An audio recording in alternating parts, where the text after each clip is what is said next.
Welcome to the Umami Podcast.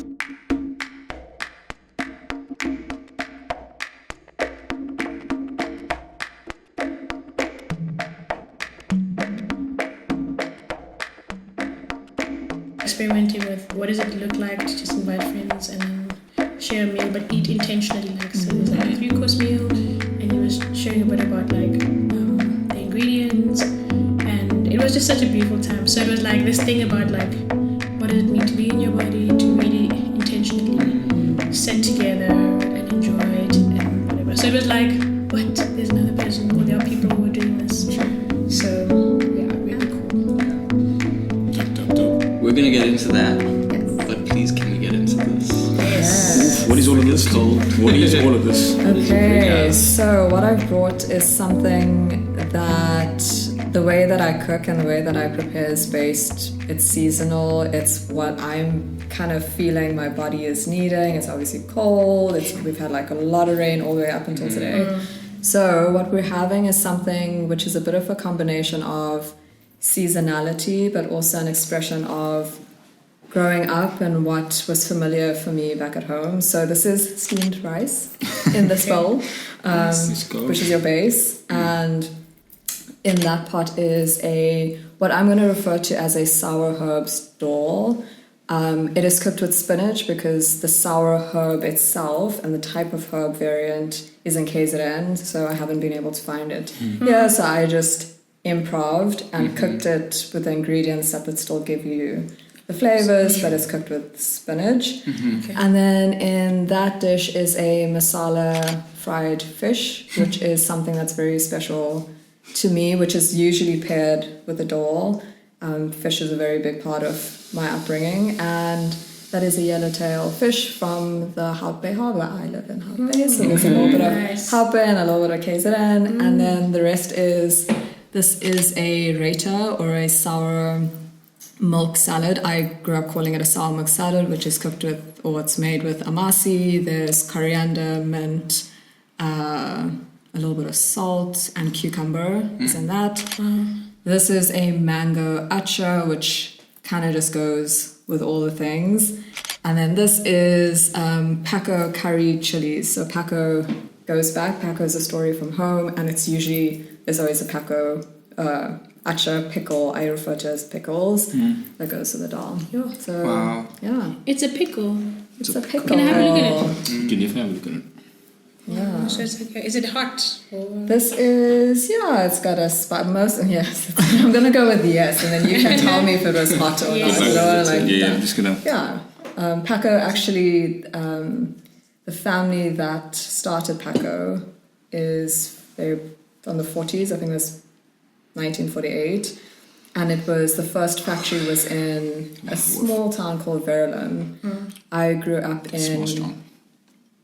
on the north coast of KZN, which is very close to Verulam, and it's a very like outer kind of on the skirts of KwaZulu-Natal. And Packo has been around and in every table for as long as I've known, and there's been many variations of that pickle. So yeah. Oof.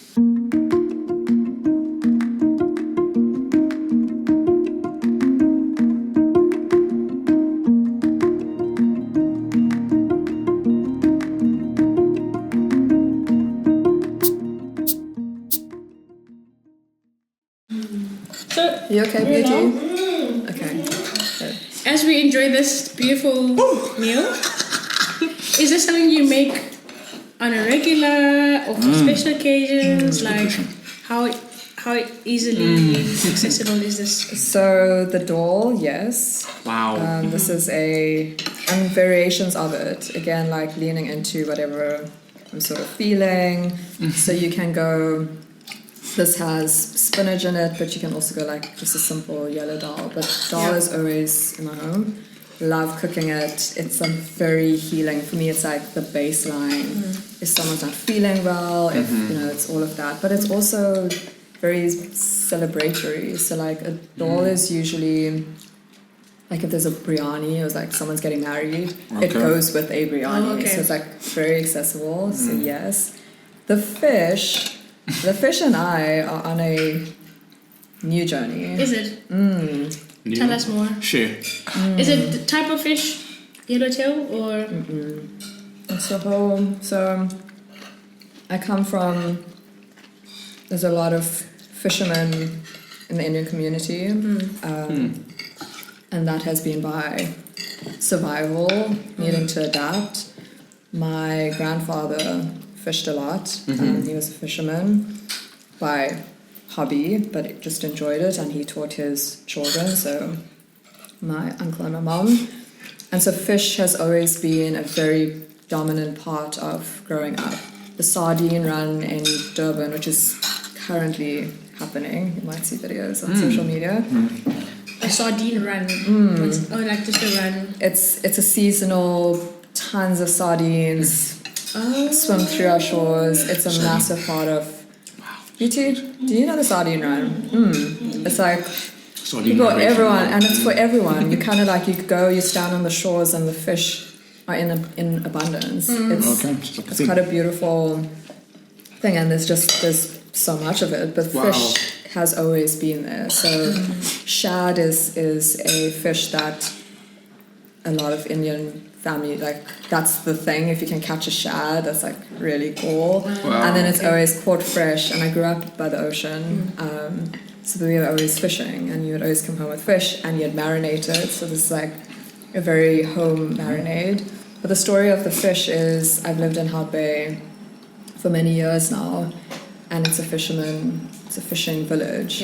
But I never prepared the fish. I think I was being afraid of the fish. Or maybe the fish is, I don't know.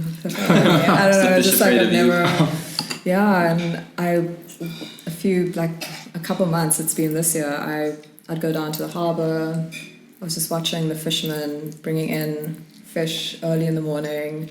And just the connectedness into that expression of being able to go find something, bring it back, it's feeding. I was just like really drawn and connected to it, and I think it's just deeply rooted in part of, it's the generational sides of me that's healing, and I'm like, I'm relating to that. Like there's something about that, I might have been avoiding it. Let me get curious about it. And so the fish and I'm enjoying preparing fish now. It's a new thing. How's the fish? This is delicious. It's truly stunning. Wow. Okay. Like with like food prep in general, are you always this intentional? Like with people that you cook for? Because like we've had guests who also shared that like sharing food is also like sharing like stories and stuff, you know? Are you that intentional with the way you... I love the stories that comes through food. I think that's also, I know Beauty is our guest there, but I felt so connected, and it's an example, an expression of that, where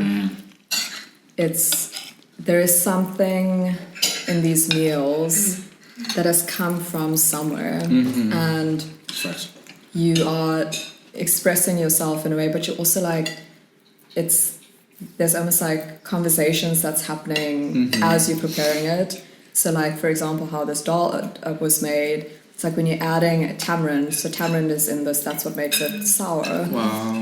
That's come from somewhere. Tamarind was brought back in the day, so when my people arrived in KZN, tamarind was one of the things that they packed with a handful of stuff, because they were only meant to be here for 5 years. It was a 5-year renewed contract, and speaking to the indentured labourers, slaves.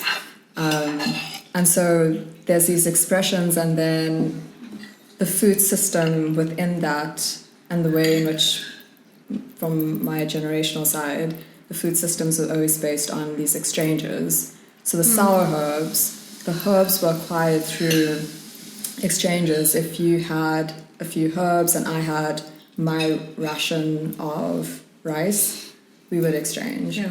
And the food has evolved, and so I love, and that's what connected me to Beauty, because I was seeing such strong connections. We're both from KZN, we're both from two very different cultures, but two cultures that were kept separate, but through food has united.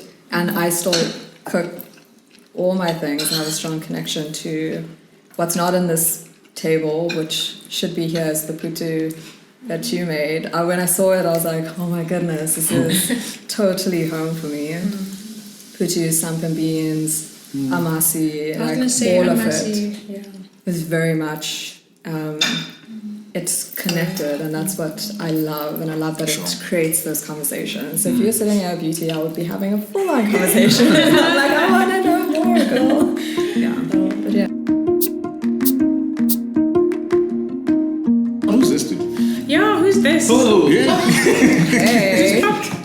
I don't know the yet. whole time. Fact checker. Fact checker. Bring in the whole time. I think if you bring in some like really bright editing lights for Beauty's appearance. All right. I'm just here for the lipstick here. Thank you for joining us, Beauty. Gracias. Beauty. Oh, it's gone away from us, all of the food. How does Beauty end up at this table right now? What's the connection? Yeah.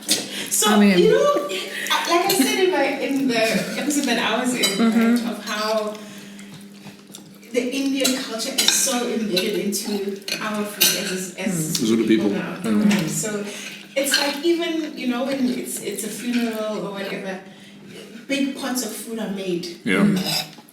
And I'm telling you, the spices that are in that food are not just spices that are from the Zulu culture. It's Indian spices that are put into the curries and stuff like that make it what it, you know, elevates the flavors.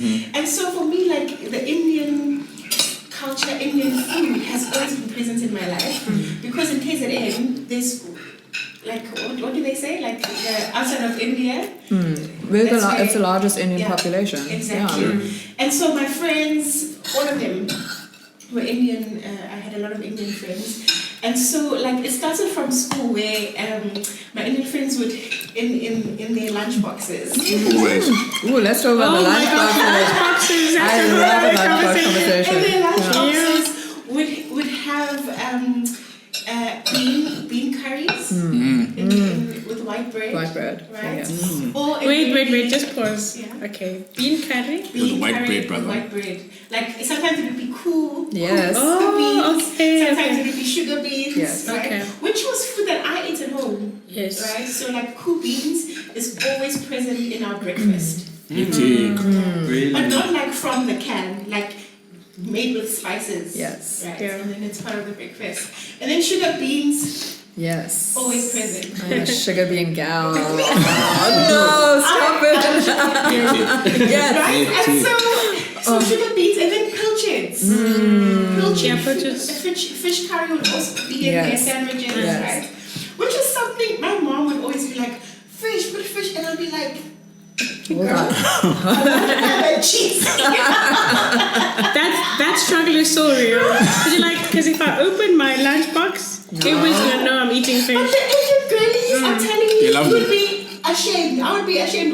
I shamed my mom this morning. Yeah. Now I want to eat your lunch. It's so good. Those spices. go Someone in. is leaking the information. Right. Someone had to be lean, or maybe it's, like, with stuff like with food and stuff. I always think about it like regionally, maybe, because you find stuff in that environment, then it might be prevalent to that community or those cultures, or whatever. But then in these cases, like someone was leaking, there was an exchange somewhere, somehow. I think that's also why, like, all of this for me. So I was raised in a Christian home, so literally church gal, the whole thing. But you, as 34-year-old Ronel now realizes that the interfaith and intercultural aspect of growing up in KZN was massive, like a massive influence. And what I mean by that is, even within the Indian community, you have Christians, Hindus, Muslim, you name it, Gujarati, and every single sub or interfaith has their variation of how they would prepare dal, Wow. how they would prepare mutton curry, for example. And then you have intercultural, which is you have an Indian community, you have a Zulu community living. I'm from Northern KZN. Where about are you from? Empangeni. Yeah. Yeah. And it's like the proximity is such a powerful thing. And when you think about the food systems, like we were saying earlier, as exchanges, and out of necessity and survival, what needed to be exchanged. And what started, so for example, sugar beans. There's a dish that I hardly ever eat, but I ate it on Father's Day this year. At my aunt prepares some of the dishes that are like familiar to home for me, and it was a trotter's curry, which is offals in the bean curry, and that wasn't a thing, but that was what was available. So your resources and the people and the community that you're exchanging with as offerings, like that starts to evolve in your dishes. Samp and beans, like if you think of the variety of how, I'm curious to know, how is maize meal used in your world, like the variations of maize meal? Do you really like spoke about? Maize meal is everywhere, everything, right? Like from breakfast with soft porridge, that's the best porridge.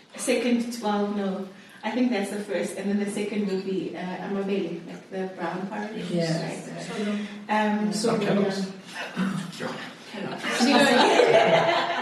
Right, and then it's in the farms. It's in the bread as well, like cornbread. Sometimes there's variations of it. Like now people use flour, but back then it was actually maize, right? You can. So it depends on the texture that you're going after. Yeah. So if you're wanting to be stodgy to be dense, then you could put some maize in there. So it's in everything, and then of course it's in the crushed and in the samps, but it's also in. So I also grew up eating what is it called now? It's ground nuts. Do you guys know ground nuts? So, like you steam it? Yes. Yes, completely. With a bit of salt. With a bit of salt and some mealies. Not much, yeah. No. They spoke about that in our last episode, Yeah. didn't they? Kathy and Coffee. about steamed groundnuts. Yes, we do have So them that's too, a actually. You have them too? ground nuts. Yeah. Oh wow, amazing. Yeah. You can steam them, you can How do you pan fry them. Yes. And then you can have them as a snack, or sometimes you can make them into like a sauce or like a soup. Yeah. Madumbi's was also in that same category, like on a Saturday, go to the market, like yams. Yeah, it's yams. Yams, yeah. But it's different yams because amadumbe are smaller, whereas other yams is bigger. In a Definitely beans curry, in a steamed with salt. So we don't put amadumbe in curry. We eat amadumbe steamed with salt and crushed chilies. Yeah. So amadumbe, is this a vegetable Yes. that you are boiling? You boil it. And then you peel it? You peel it and then you put salt and you crush the salt into chilies. Yes. And then you just dip and eat. Wow. So this is what you were having at home? Yeah, that's what we eat at home. Part of Zulu? Yes, that's what we eat. Yeah. I've never heard of that. And it was something that stretches our meals, but also on the side as a snack. Never with how do we like nothing of adding the chili? It's like the most very obvious thing to do. Wow. So you'd add chili. Salt, so steamed, and also just like you're just ripping that. It's like a textury, hairy kind of casing. Just rip it off and just like just eat it. It's like literally. And then you peel out after. And then you. What? I don't know why. Maybe it's because it grows in wet ground, but it just makes you pee. That sounds Wow. amazing. But when you eat